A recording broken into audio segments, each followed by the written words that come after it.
Hello, everybody. I'm Howie Hawkins. I was the Green Party and the Socialist Party candidate for president in 2020. And this podcast, Green Socialist Notes, is about continuing to educate and advocate for the eco-socialist program that we ran on in 2020. And man, there's so much to comment on this week. I mean, yesterday, FIFA gave Trump their peace prize, supposedly for peace and unity. I mean, this is right after a couple of days after Trump called all Somalis garbage. So much for unity. And this is the same guy that said he wasn't going to declare war. He was just going to kill those people on boats in the Caribbean and the Pacific. So much for peace. And FIFA is, corrupt. It has a history of corruption for bribery, fraud, money laundering. In 2015, many of its high-ranking officials were caught in a 24-year-old scheme of self-enrichment. And that scandal centered around awarding World Cup hosting rights and media and marketing contracts in return for bribes and so forth. And now, the soccer world is saying that the FIFA president, Gianni Infantino, is a Trump sycophant who just rigged the World Cup draw for the 2026 tournament to give the U.S. a favorable placement in the competitive groups. And this is, FIFA, most of the tournament games are going to be in the U.S. next year. So, this is just more high-end, white-collar, elite corruption and, mutual back-scracking, and it's disgusting. And then, speaking of disgusting, the Supreme Court yesterday approved the gerrymandered congressional map for Texas, which is obvious racial discrimination. It's going to remove Black and Latino members of Congress, 5 of them. The Supreme Court said it was political gerrymandering, which they say is okay, but it's a cover for racial gerrymandering as well. And so the justices just affirmed that democracy in our country is a farce and white supremacy is the policy. And of course, Greens, we've been saying, there's a solution to gerrymandering. It's proportional representation. And it's an indictment of the mass media and the Democrats that they have not brought forward the solution to the gerrymandering problem when it's, a big issue right now. So again, that's why we need the Green Party. We need to be putting our own alternatives out there. Another thing came out this week is Trump's new national security strategy, which could be titled Make Europe White Again. I mean, the racism of this administration is just, I was around when George Wallace was running for president. They were not so overt. Much more dog whistling, separate but equal. They didn't denigrate minorities as much as Trump does. But anyway, this national security strategy criticizes Europe for supporting Ukraine, saying that that support ignores the will of Europeans, which of course it doesn't. Trump makes up his own polls. But it does mean support for the neo-fascist white nationalist parties in Europe that they support. The Alternative for Deutschland in Germany, the National Rally in France, Farage's Reform Party in Britain, and so forth. It's all anti-immigrant mobilization of white fear against immigrants. And in fact, the statement, the strategy paper says immigration is destroying Europe's quote unquote civilizational character, which is a racist dog whistle for Make Europe White Again. It opposes NATO expansion, echoing Putin's excuse for the war in Ukraine. It says liberal Europe is a threat to liberty and free speech, as if their illiberalism isn't. So it leaves Europe to fend for itself against the far-right Trump-Putin alliance with respect to Ukraine and European security. It basically abandons Ukraine to Russian domination, and it treats Europe, not Russian or Chinese imperialism, the other great powers in the world, as the greatest threat to American security. This is a real turnaround in U.S. policy. As one former French diplomat put it, it reads like a right-wing pamphlet. something that, these neo-fascists in a street demonstration would hand you. And it refocuses attention to the Western Hemisphere. It's an updated Monroe Doctrine that analysts have dubbed the Donroe Doctrine. And the strategy itself calls it the Trump corollary to the Monroe Doctrine. So get ready for some kind of war with Venezuela and perhaps Colombia, Mexico, and Cuba. For starters, the political interventions of the U.S. are already going on. Honduran elections, they're going after Brazil for prosecuting the fascist coupster Bolsonaro. So, old-fashioned gunboat U.S. imperialism in the Western Hemisphere is given a high priority in this Trump strategy paper. It says the U.S. will stop hectoring, quote unquote, Middle East countries about human rights, which means the ultra-conservative monarchies, the military regimes in Israel are free to continue their oppressive ways. On Taiwan, it said the strategy supports the status quo, which is basically one China, with Taiwan recognized as part of China, but two systems. But it makes no commitment to defend Taiwan if China attacks it. So in general, it's a strategy for reorienting great power inter-imperialist competition around military strength, not international law. It throws out the idea that came out of World War II of world peace enforced by international law, as enshrined in the UN Charter, the Geneva Conventions, and many other international treaties that most countries have agreed to. The United States is behind on many of those treaties. So it's a throwback to the pre-World War II area of imperialist powers controlling their own imperialist spheres of influence. So it's a radical departure from the nominal commitment of the United States to international law and human rights. Of course, the U.S. has been completely hypocritical about that from its, consider all its vicious imperialist wars from Vietnam to Iraq to Gaza. But international law and human rights aspirations were a standard to which we could hold our government accountable.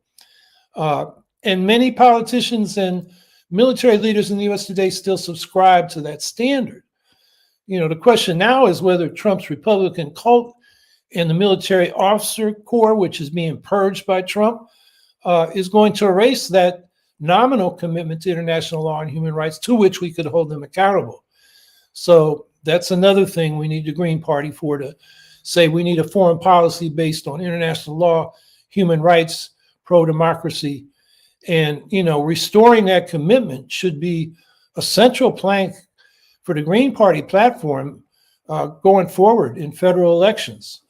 Now, I've argued that we, really got to focus on local elections, but, congressional races, and we'll have a presidential candidate in 2028. That should be a central thing. And, who the Democrat is, how much they'll make that an issue remains to be seen, because the Democrats are pro-imperialists. They're just not so open about it, but we can hold them to those standards of international law and human rights. And then, going to Ukraine, we put out a statement last week, let's post it again, that the Ukraine Solidarity Network put out, called Oppose Trump's surrender plan for Ukraine. And in this, this week, after that statement came out, I guess it came out the week before last, the commentary and the understanding of it, we hinted at it in that statement, is that, as the Wall Street Journal put it in a major article, they titled, "Make Money, Not War." This is a business plan, not a peace plan. And we'll put that Wall Street Journal link up as well. And then you may know who Bill Browder is. He was a foreign investor in Russia, had the largest fund investing in Russia in the late 1990s and early 2000s, and basically had it stolen from him by Putin and his, using the state and other oligarchs. And Browder was targeted because he was trying to uphold shareholder rights in these, newly formed private corporations in Russia. So they went after him. And so, Browder makes fun of people like Witkoff and Trump and his son-in-law, Jared Kushner, thinking they can use this agreement with Russia to make money. They don't care about peace or Ukrainian rights. And so here's what Bill Browder said in his tweet, and we'll put a link to that tweet. The Wall Street Journal alleges that the real motivation behind Trump's eagerness to force Ukraine into an ugly surrender is the idea that a lot of people close to him can make a lot of money doing business and deals in Russia. If this is true, beyond the disgusting morality of this and the huge geopolitical risks it creates, none of these people salivating over their future riches are going to make a penny, and perhaps do a lot worse. And I'm still quoting Bill Browder. I was once the largest foreign investor in Russia, and I can say with certainty that the Russians aren't going to let anyone profit in any way. They will talk nice at the outset to attract investment, but once it's there, they will steal, defraud, arrest, torture, and even kill to make sure that no American makes money. I've seen it so many times, it's almost universal. So this shocking initiative is not only terrible policy, it's spectacularly stupid business. And of course, he referenced people being killed. His accountant, when this all broke out in Russia and they were stealing his money and his companies, his accountant was named Magnitsky. So we now have the Magnitsky Act, which sanctions Russians and other foreign leaders for human rights violations and corruption. So that's Bill Browder, and he's kind of has the inside look at it. I think that's worth looking at. And then there's another article we'll post by John Pfeffer at Foreign Policy in Focus called "An Oligarch's Guide to End the War in Ukraine," where he similarly makes fun of these idiots running the Trump administration that think they're going to pull one over on Putin or at least do business with him. And they'll probably get, rolled by Putin and the Russians if they get that far. Another thing going on, and we're going to put a link to a petition about this, is Belgium is holding back from allowing there to be loans based on the frozen assets that are held in Belgium. And it's a right-wing government in Belgium, and the prime minister said, well, Russia's going to win anyway, so we don't want to be, financially liable for paying back those Russian assets. And, he's a right-winger. It's a right-wing Belgian government. So we've got a petition going. Now, if you click on the link, it'll be in Dutch. If you scroll down, and you have to open it up so it shows everything, there's a link, below the Dutch version. It's in English. So you can read what it says, and it's basically asking the Belgian government to allow these frozen assets to be used for Ukraine's benefit. And it's crucial for Ukraine right now. They face a $60 billion deficit in the coming year. And the U.S. isn't giving them any money anymore. Europe has got to pick up the slack. And, to just raise that money independent of these frozen assets is Europe's talking about it, but they haven't done it yet. So these are very important. So Ukraine can function and pay people's pensions and pay school teachers and aside from the military. So this is very important. So take a look at that. There's the petition, and there's a link that goes with it. I don't see it in the banner, but look in the chat. And then to sign up, it's all in Dutch. So you probably can figure out they want your name and email address is optional, and you give them permission to publish your name. You can use machine translation, Google Translate or DeepL or something to read that in Dutch. But I urge people to sign that. The European Solidarity Movement is calling for a day of action on December 12th or thereabouts. It could be a week of action where people are asked to go to Belgian consulates and embassies and protest. And there are plenty in the U.S. I mean, you get 3 people with a sign and take a picture and get it on the internet. Belgians are very concerned about their, perception in the world. It's kind of a financial center, so this could make a difference. So check out that petition. And moving on to what's going on domestically. And I cut my notes off, so let me see if I can recover them. I want to talk about a $79 trillion heist of our wages by our oligarchs. And give me a second. I'm not good at multitasking, so I got to dig up, see if it's all in this version. I somehow cut off my notes. Well, I got some notes about this, and there's a link to the an article called "The $79 Trillion Heist" by what's his name, Meyerson,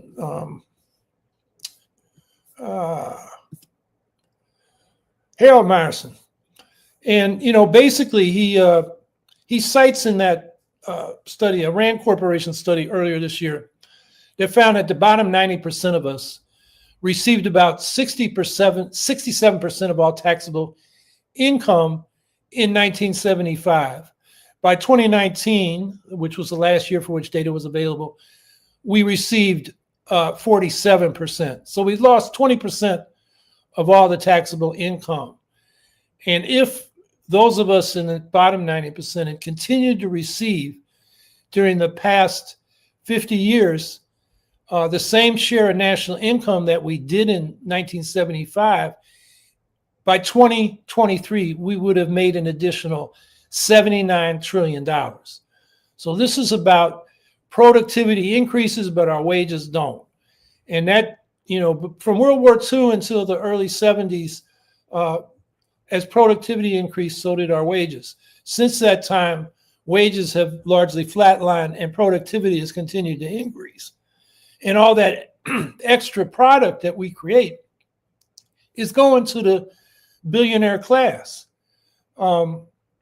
So there's a calculation, if the bottom 90% of us, which is roughly 140 million wage earners, if we had got the same share that we used to get in 1975, we would have made on average $28,000 more in 2023 than we actually did.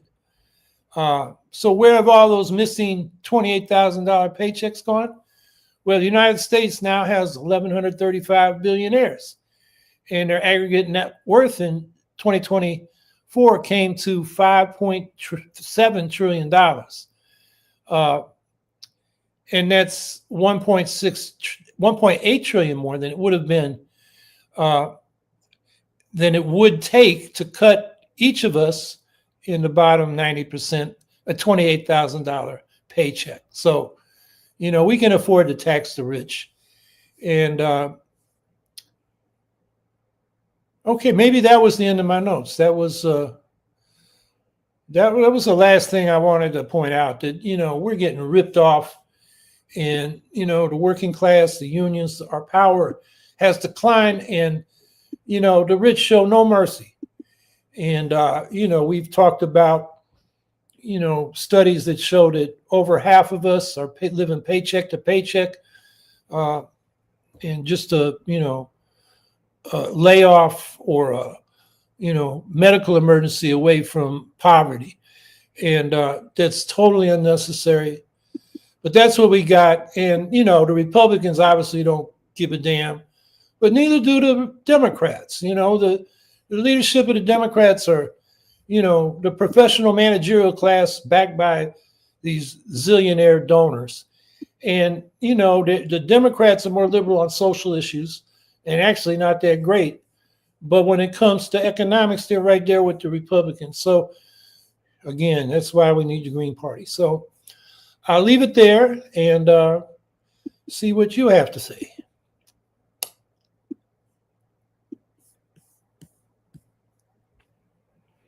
Sky 164. Secular talk covered that Fox News is beginning to realize that the socialist bogeyman is not working anymore for millennials and Zoomers. Any hope that we can start getting Greens in office? Yeah, I think we got to look at Zoran Mamdani's campaign in particular and see what he did. And I've talked about this, but I'm going to repeat it again. First of all, he had a canvas They went out and talked to people. We know from social science literature is good on this. The most effective way to persuade people is by talking to them face to face, not by advertising, not by social media, not by cute slogans, but actually having a conversation. And as Zohran Mamdani said, where we listen and not lecture. And it's sometimes called deep canvassing. And what you do is build a relationship, some empathy with the person you're talking to before you start, trying to persuade them on politics. And so that's one thing to learn. Mamdani got 104,000. That's the number they're using to knock on over 1 million doors in this campaign. That's a massive grassroots campaign. Now, nobody in the Greens is capable of duplicating that at this point, but we can duplicate it in local elections and get people elected. And we've done it. And we just need to be focusing on that. I think a second thing is that Mamdani had concrete demands that people could see, yeah, we can do that.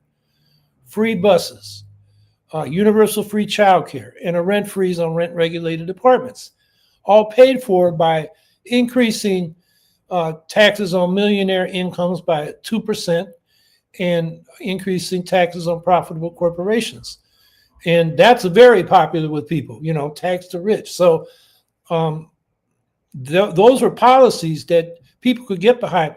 And they were concrete, not abstract. So, take childcare. Instead of saying, childcare is a human right, he said free universal childcare paid for by these taxes. And people can say, yeah, I can get behind that. If you say it's a human right, it's like, oh, that's nice, but how are you going to do it? So you got to be concrete. I think those two things are what we can learn from what Mamdani did. And he didn't run on socialism. He didn't say, I'm bringing socialism. He said, I'm bringing, free buses, free childcare, and rent freeze. And go back to the Russian Revolution. The slogan was land, peace, freedom. Land, peace, bread. I think I got that in the right order. In other words, concrete things, not socialism. People don't vote for abstractions. They vote for, a real concrete policy that they think we can win and achieve. So I think those are things we can learn. And is there hope? Look, you look at the polls and where the Greens stand and where the Democrats and Republicans stand, the people stand with us, whether it comes to an economic bill of rights, a Green New Deal for clean energy, a foreign policy based on human rights and international law. This is where the people are, not where the Democrats and Republicans are. So the way to convince people of that is bring them concrete demands and then go out and talk to them. Yes, we can do it. There's plenty of hope. I'll probably talk about this next week. We just had polling that shows how much people support an eco-socialist Green New Deal.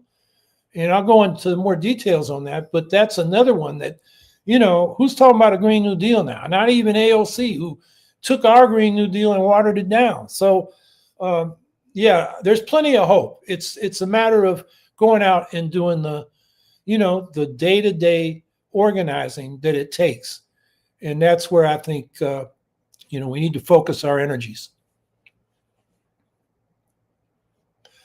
Andrew Hager. One thing I'm thankful for this year, apart from what I said on Thanksgiving, is that there are so many people who regret ever voting for Trump and taking a vow never to make that same mistake again. Yeah, Trump's favorabilities polling is tanking. And that guy looks, it's hard to believe so many were conned by him, but he's losing it. He's Sleepy Don. He's always falling asleep in meetings and it's being caught on camera. He called Joe Biden Sleepy Joe, but man, you can see it with Trump. One thing I'll give Trump credit for, he appears in public and Biden was hiding. But Trump can't hide his little naps and his bizarre, ramblings where he makes stuff up and he loses the point and can't remember at the end of a sentence what he started out to say. It's, and then people see how brutal the immigration raids are. And why the hell are we, talking about regime change in Venezuela? People don't want to get involved in those foreign interventions. Let the Venezuelans take care of Venezuela and so forth. So, yeah, I think that's one thing to be thankful for. A lot of people are waking up to what a fool, idiot, and crook Trump is. The crook part, he's got away with so much that I'm not sure that's sunk in with people. Even though it's been in the news, it's just like, for some reason, he talks about cracking down on crime and drug, cartels. And I mean, he just pardoned the former president of Honduras, who was sentenced to 45 years in prison for drug trafficking by U.S. courts. I mean, the guy he's a gangster. And I hope more people see that too.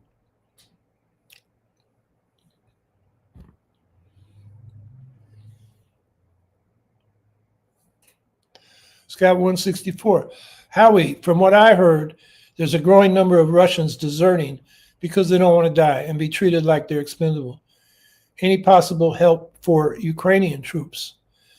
There are growing reports that, Russians deserting, even turning their guns around on their officers. The Russians have lost more people in this war than any war since World War II, or all the wars they've been involved in combined. And, when you lose, it's almost 1.5 million casualties that's killed in action or wounded, seriously wounded, so they can't fight. At least at the moment. When people recover, they get sent back to go die on the front lines. Help for Ukrainian troops. There's a problem because, and soldiers in Ukraine are saying this, and a lot of the, people on the left that I talk to, is that, these guys have been fighting for Ukraine.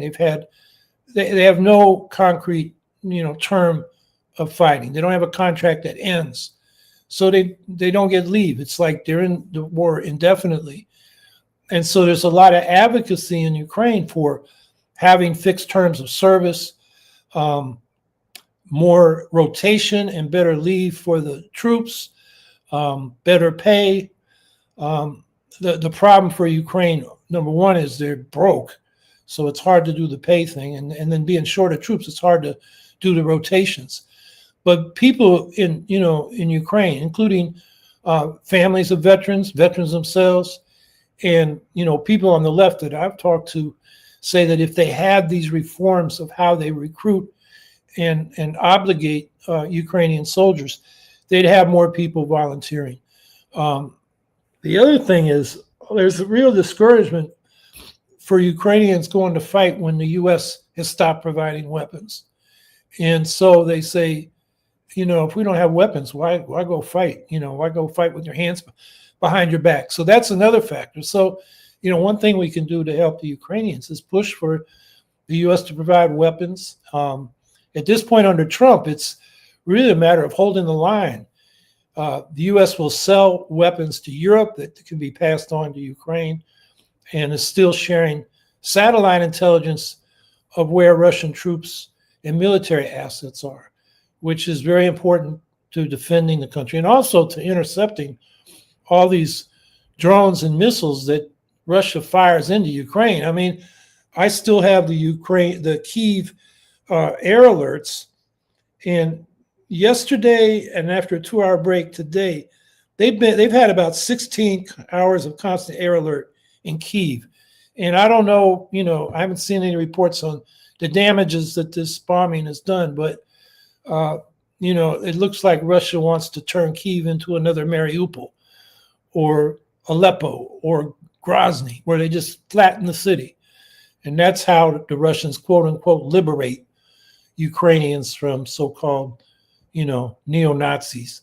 By the way, there are American neo-Nazis, an organization called The Base, kind of modeled after Al-Qaeda, which is the base in Arabic, as I understand it. And they've been recruiting people to do assassinations and sabotage in Ukraine with the goal of setting up a all-white ethno state in Western Ukraine. And so they're supporting the Russian invasion of Ukraine. And their leader lives in Moscow. I forget his name right now, but, so you want to talk about neo-Nazis, talk about the neo-Nazis fighting alongside the Russians in their invasion of Ukraine. So, yeah, money and arms and sanctions that we can get the West, and particularly the U.S., to provide is going to help the Ukrainian troops. It'll increase their morale for sure and their conviction that they can, hold off the Russian invasion.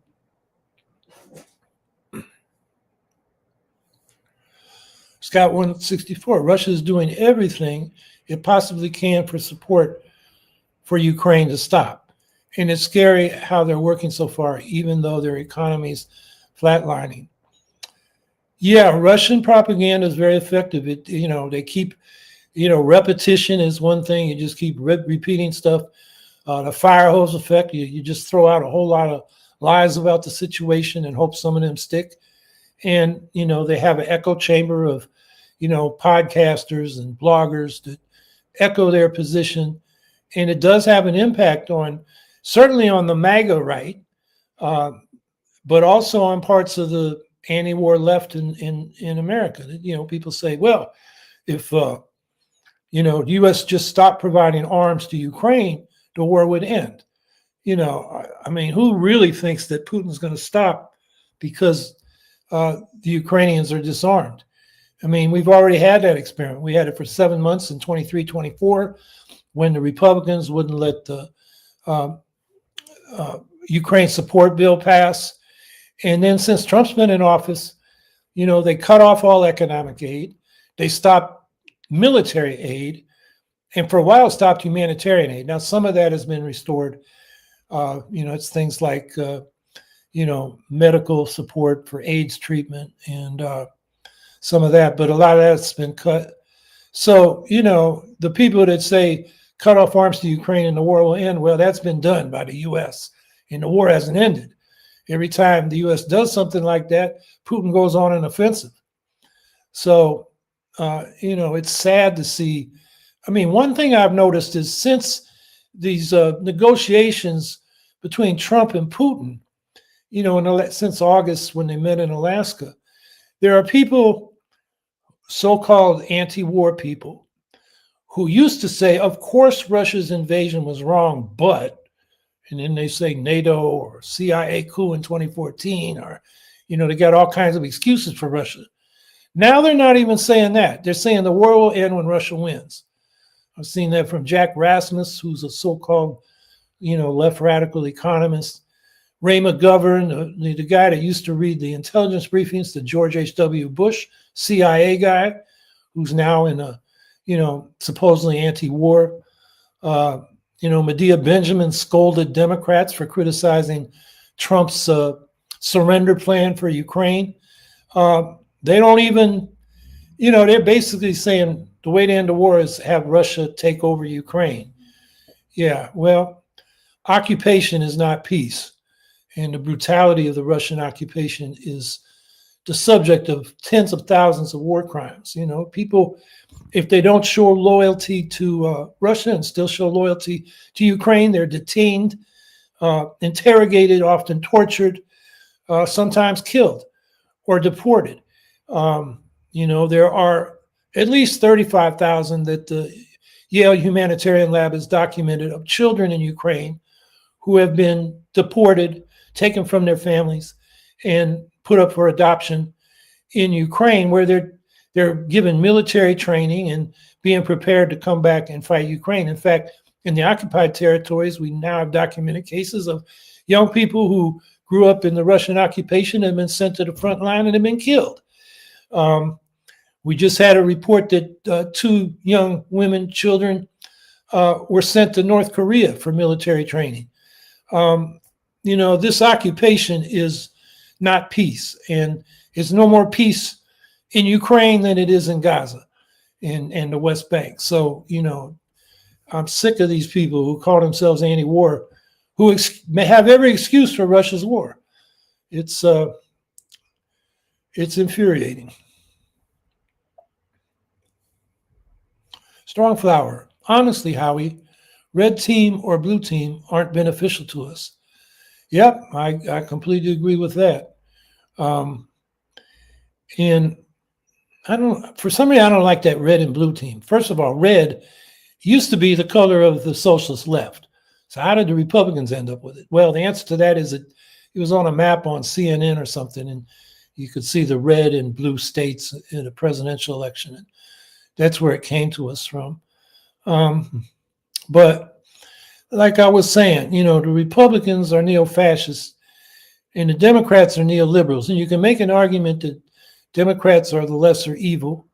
Neoliberalism isn't as bad as neo-fascism. But the other thing you got to realize is neoliberalism fertilized the field of neo-fascism by increasing inequality. That $79 trillion heist I talked about, a lot of that took place under Democratic administrations. And the reactionary tax reforms going back to Trump in the early 80s, that passed with, the Democrats controlled both houses back then, and they passed it. And, you look at the Clinton years and ending so-called welfare as we know it, and, the mass incarceration bill, the anti-crime bill under Clinton, and, World Trade Organization, NAFTA, all that, all that has, that neoliberal policy has, promoted and created this economic inequality. That's the thing that the Democrats, the blue team and the red team agree on. And that's not beneficial to us, no doubt. Scout 164, you know what amazes me? None of the GOP members that are pro-Trump can silence Nick Fuentes, a Nazi. They act tough, but are scared of a closeted Mexican man who lives in a basement. Hiding from ICE. Well, the problem is a lot of these GOP members agree with Nick Fuentes. They're racist. And that's the problem.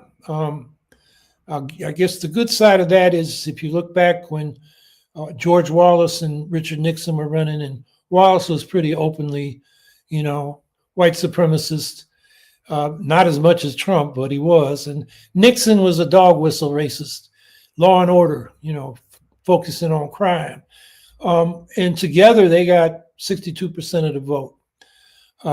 Today, the hardcore racist Trump support is about 35%. So that block of voters has been cut in half as a proportion of the U.S. And we have a progressive majority. So, I'm not worried about GOP members that are racist. I'm more worried about us who are progressive getting organized to get our people behind a real program, a progressive program for change, and electing people to do that and building a movement to demand that in the streets. So in a way, what amazes me is that the left hasn't got its damn act together. And it's been demoralized for so long. I don't think it realizes the opportunity before it. For that, I'll give Mamdani a lot of credit. He started out at 1%, but he could see that, the people would go for what he was selling, and they did. And the problem for me is he's in the Democratic Party. He's going to be hamstrung by the Democrats. He's going to be in office, but not in power to really implement his program, which by, historical standards is pretty modest. There are lots of places in the U.S. with free public transportation. A lot of countries in the world have childcare, universal childcare. And, rent regulations, de Blasio got that passed 3 or 4 times during his administration. So, none of those things are radical. They're not radical in the sense of transforming the power structure so that working people have more power vis-a-vis the financial and real estate, tycoons that really call the shots in New York. And then there's another part of the power structure that Mamdani's chosen not to take head on, and that's the police force, and reappointed a billionaire, very Zionist, pro-Palestinian demonstrations police commissioner named Tish. That's her last name. I'm forgetting her first name. And okay, you got to pick your fights, but boy, if you're going to transform New York, that is a very important power center. And if it is allowed to keep its power without challenge, it's going to be hard to make New York a place that's fair for everybody. Andrew Hager. Also in relation to billionaires, Robert Reich says, we wouldn't need philanthropy or charities if they just pay their taxes or something like that. I can't remember exactly what he said. Yeah, well, charities, are foundations, are a place where the rich can shield their money from taxation and then use it to influence public policy. I mean, that's basically what foundations do. Some of them, do provide charitable services, but they're services that the government should provide, that, should be public services. So, one slogan I like is we want change, not charity. And then, there are, and I'm not up to date on this, but I think if foundations don't spend a certain proportion of their assets, they get taxed. And, there have been movements in a lot of cities, like I remember New Haven was a big deal for the Green Party campaign in 1985, where they ran a slate of 14 candidates and did very well. Most of the city council candidates got double digits, and the mayoral candidate got 8%. It was Rick Wolf. Many of you know him as a radical economist. And one of their, slogans or their demands or platform planks was tax Yale. I mean, Yale is a massive landlord and, owns incredible property in New Haven. And, a small tax on Yale would go a long way in helping New Haven's fiscal situation. It's an issue that's come up here in Syracuse where I live. Syracuse University and the Catholic Church get a lot of free services from the city and don't pay taxes. In fact, it became such an issue that there was a payment in lieu of taxes kind of agreement that Syracuse University paid to the city for some of the services the city provided to the university, like police services and fire department and that kind of thing. But in the end, it really didn't cover what Syracuse University was getting from the city. So that's an issue that, I'm not sure, it's probably a Facebook post or, essay that Robert Reich wrote. That I would assume, he and I would be on the same page on that. I just don't know the details. But yeah, providing tax breaks to the rich so they can put their money in foundations that then, decide how those resources should be spent instead of the public deciding, those people being taxed, and then the public using that money to prioritize what services should be covered, is a problem. And it's another way, it's another part of the way that the super rich dominate our society.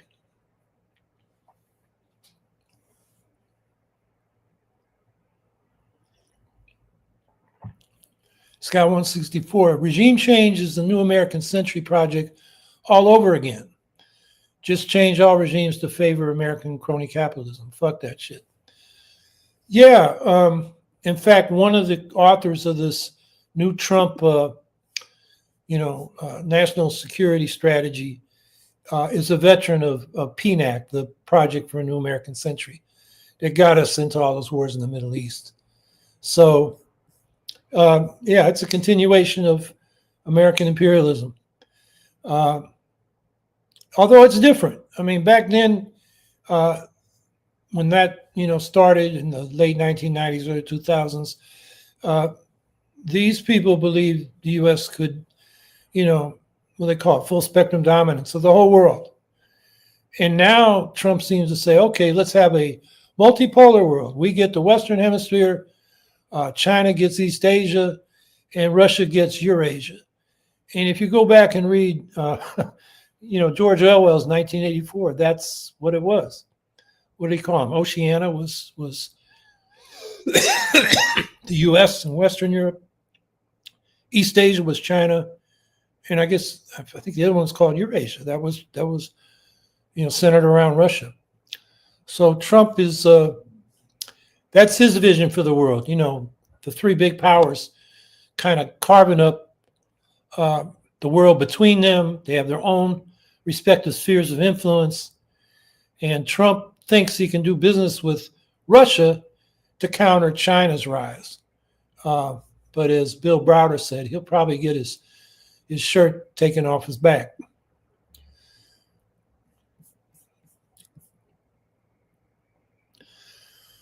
Carrie Chet Campbell, what's the New York Green strategy to regain ballot status? Legislation. I mean, we have to get 45,000 signatures in 42 days to get a candidate for governor on the ballot, who then has to get 2% of the vote, or 135,000 votes, which means 2% of the vote. That's the easy part. The petition is the hard part. 45,000 signatures in 42 days. Jill Stein spent $300,000 to do that, and we came up short, 43,000 signatures. And the LaRouche movement actually did it for their Senate candidate, but they have, a fanatical core. It's a cult. And they did it, and nobody challenged their petition, which may have been inadequate. That was in 2022 she ran for Senate, Diane Sayre. Robert Kennedy Jr. spent $1 million to get on the ballot. And the problem was he got knocked off for residency. He said he lived in, the Hudson Valley in New York in like a friend's bedroom in his house. And, he actually lives in California. So or was living in California. So he got thrown off the ballot for that reason. In other words, it's really hard. And the Green Party cannot get 45,000 signatures in 42 days. We can't raise the money to pay people to do it. We don't have enough volunteers to do it. So what we got to do is get legislation passed by the state legislature. But the ballot does not prevent Greens from running for office. They did not raise the signature requirements to run for the state assembly, the state senate, for Congress, or for local office. And we've done those petitions. We can do those petitions. So that's what we should be doing. And we should be doing that, electing more and more people, and making it harder for the Democrats and Republicans to keep what is now the most restrictive ballot access process in the United States, if not the world. And when I've lobbied state legislators about getting this changed, I point out that our old standard, which was 15,000 signatures in 42 days, was close to the Putin standard. If you want to run for a Duma-wide or a oblast-wide office, or one of the federal, subsections of the Russian Federation, you need 45,000 signatures in 45 days. So Putin gives them 3 more days. And now, the signature requirement was tripled by New York. So I joke with the legislators, we'd be happy to get back to the Putin standard. And of course, the legislators will kind of chuckle nervously and say, yeah, Howie, you're right. But then they find an excuse not to submit legislation and really work for it. So we're going to have to, focus on lower down races and keep talking to the state legislature and see, when an opening comes to get a bill passed. Right now, New York should be embarrassed, and we're trying to embarrass them, since the bill that Andrew Cuomo, forced through, it was attached to a budget bill that had to pass, and tripled the signature requirement. In 2022, only the Democratic and Republican candidates were on the ballot for governor in all the statewide offices except Senate that LaRouche nut got on.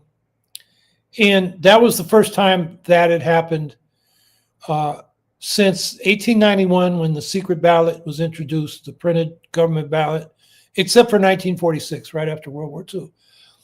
And then in 2024, same thing for president. Only the Democratic and Republican candidates were on the ballot. This is the only state in the union where that happened. It had never happened in the United States, in New York, since secret ballots were introduced in 1891. So, we got a situation. It's harder to get on a ballot here than it is in Putin's Russia, at least for statewide office. So we're going to be focused on local races and, keep talking to the legislature and see if we can get some champions in there to champion for us. Unfortunately, the so-called Democratic Socialists and their, I don't know how many, maybe 6 DSA members in the state legislature, no interest from them. Because unfortunately, DSA is, despite the talk of some parts of it, is oriented to the Democratic Party, as it has been since it was the Democratic Socialist Organizing Committee after the American Socialist Party split 3 ways in 1972. And that was Michael Harrington's faction. And, he was very much committed to that's one reason they split over independent politics. The left wing split was the Socialist Party USA. They were for independent politics. The right wing split was Social Democrats USA. At that time, they were basically hardcore Cold Warriors and actually working with the CIA. And then Harrington was in the middle. And the split was also over Vietnam. And the Social Democrats were pro-war. The Socialist Party USA faction, which called itself the Debs faction, was anti-war. And Michael Harrington was sitting on the fence. And he sat on the damn fence until McGovern ran. And then he had to come out against the war. So anyway, that's a little history. So unfortunately, the so-called socialists in the state legislature so far have not been a help to making ballot access fair in New York State. Strongflower, Howie, do you believe that the education system doesn't have respect for diversity in regards to learning abilities?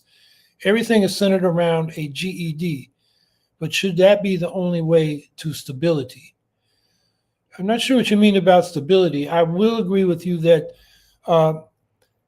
people with different styles of learning do not get equal access to instruction and curriculum that will mesh with their own way of learning.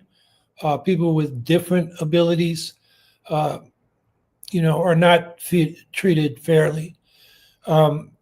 And how that relates to a GED, it's a standardized test, I believe. And, standardized tests have a lot of problems. So, people may be as competent as other high school graduates, but not good at taking tests for various reasons, from dyslexia to just freaking out when you get a test. So I'm not an expert on that, but I do agree with you that, we need to respect the different learning styles and abilities of students and help every student, advance to the best of their potential, to fulfill their potential. Scott 164, Howie, do you know someone on Newsmax, MAGA's preferred network, admitted to calling Hegseth a war criminal? Never thought they'd say that, but someone did. Yeah, well, there is a part of the MAGA base that is against these foreign interventions.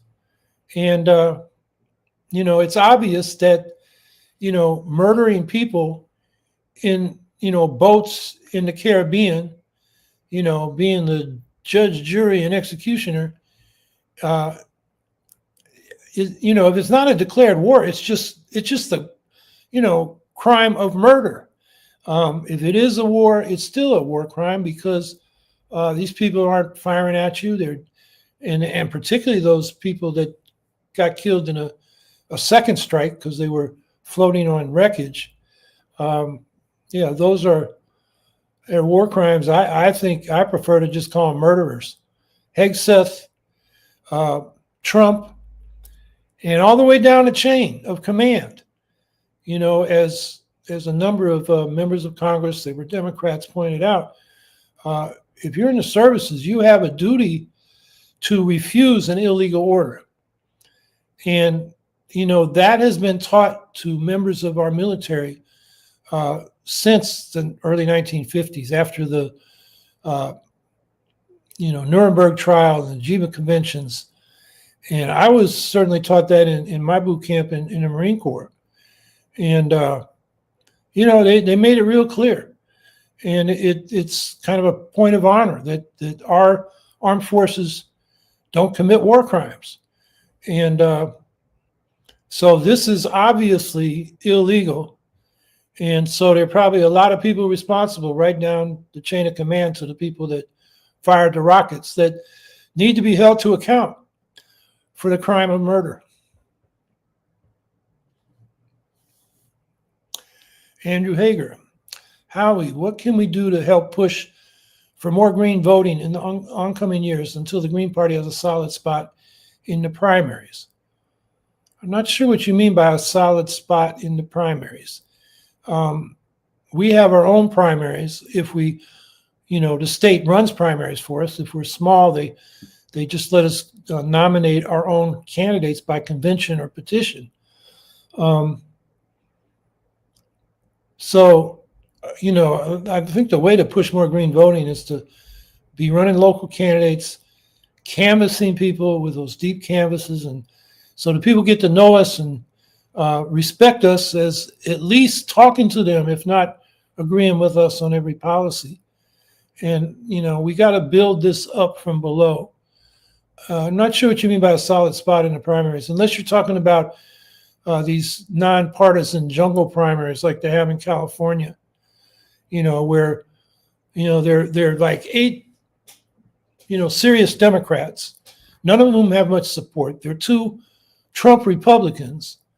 So the Democrats are going to divide their vote 8 ways and the Republicans 2 ways. So they could come out of the primary in California with this stupid top 2 jungle primary with 2 Trump Republicans who don't have popular support in California.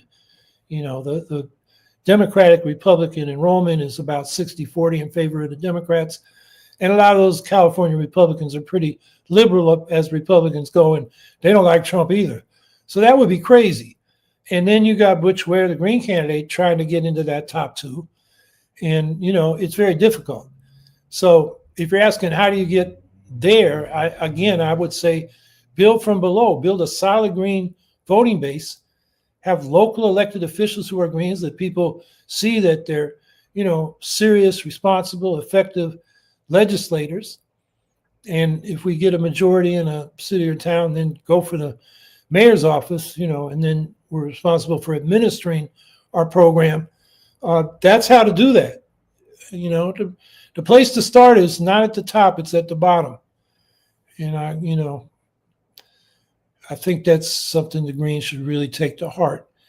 We give it lip service, but it requires going out there and doing it. And right now, it's a difficult time for us. Mamdani winning that primary in New York has got a lot of progressives saying, oh, see, we can take over the Democratic Party. Well, Mamdani didn't take over the Democratic Party. He got the nomination for mayor. And the Democratic Party, led by people like Schumer and Hakeem Jeffries, and, a lot of, Christian Gillibrand, the other senator from New York, they didn't support Mamdani. And they're not going to support him when he's, going for progressive tax reforms. He has to go to the state legislature. A radical program would have been calling for home rule so New York doesn't have to go to the state legislature dominated by upstate interests or conservative New York City interests to decide what New York City should do. But anyway, we gotta build our power from below, and then that's how we're gonna get to having national influence. Strong Flower, I do have faith in the next election. All Greens needs is more healthy media exposure. Yeah, but we also need that canvas, that grassroots organization. Media is more about confirming that we're legitimate than persuading people that we're the people they should support. I'm all for media exposure. I've gotten a lot myself, but if you really want to move people who are progressive but vote Democratic to stop the fascist Republicans, You need more than media exposure. You need, people who are voters to have a personal relationship with the Greens in their community. So they know who they are. They know they're serious. They know they're going to be there. And they know that they got a good program and that they're worth supporting, certainly at the local level. And, like I said, once we're in office and show we do a good job, then, if you're a city councilor and you run for Congress or the state legislature, people say, yeah, why not? We elected them to the city council. They did a good job. Why not to the state legislature or to the House of Representatives? That's how we're going to do it. Justice B, happy birthday weekend, Howie. Yeah, my birthday is Monday. Yep, December 8th. So thank you. Thank you, Kyle. I guess it's going to be all over Facebook. I'm going to have so many messages, I'll never see them all. Thank you, everybody. I appreciate it.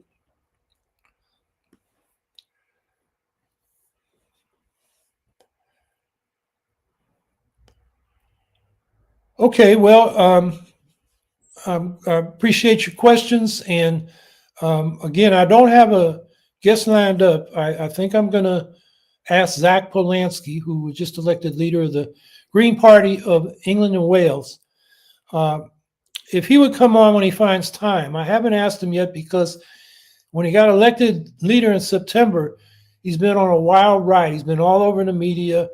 The Greens membership has grown from 50,000 to over 170,000 the last I saw. They're polling ahead of Labor and the Lib Dems, everybody but the far right Reform Party. And then you got this Your Party by Corbyn and Sultana that's just had their convention last weekend. I mean, that could be a whole topic in itself. So I think I'm going to ask Zach to come when he has the time. And so I'm not expecting it soon, but who knows? And other than that, I will be here next Saturday. I hope you are. And, like I said, one thing I'm going to talk about is popular support for an eco-socialist Green New Deal. There's really interesting polling that Greens should take to heart and use in our political work. So until next week, everybody have a good week. I'll have a happy birthday tomorrow, and we'll see you next Saturday. Or tomorrow, Monday, 2 days.